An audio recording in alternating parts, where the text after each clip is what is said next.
Hello guys! Welcome to my channel again! Today, magluluto tayo ng simpleng udong, stir-fry udong. Napakasimple lang gawin. So, ito yung mga kailangan natin. Yung udong, shrimp, garlic, saka onion, mga pangpalasa, oyster sauce. Ito kailangan natin ng Maggi seasoning. Ito yung dark soy sauce, pangpakulay natin. At saka yung sesame oil. So ito yung i-blanch natin. Saglit lang natin i-blanch yung udong. Ito na siya. So amuin natin, separate natin. Okay na to kasi mamaya is maluluto pa pagka i-fry natin with the udong. So, dito na natin lagyan ng pampalasa. Lagyan na natin yung soy sauce. Yan, sauce. Lagyan na. Yan, oyster sauce. Seasoning. Lagyan natin. Sesame oil. Lagyan natin yung shrimp. Yan yung shrimp.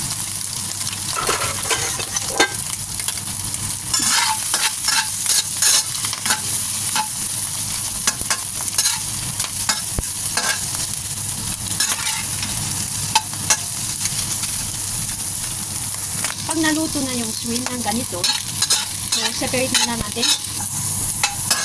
Luto natin yung siput, bawang.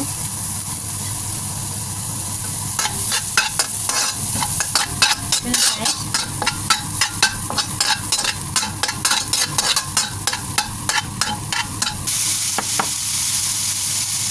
Broccoli. Yung shrimp.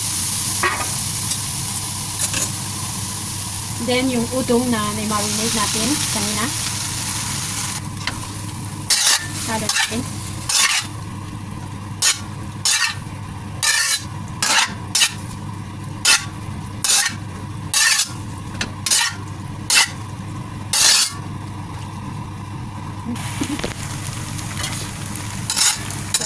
So, naluto na.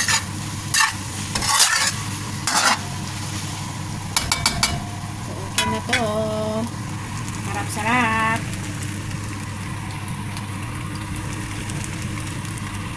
So, ganun lang kasimple itong stir-fry udong with shrimp.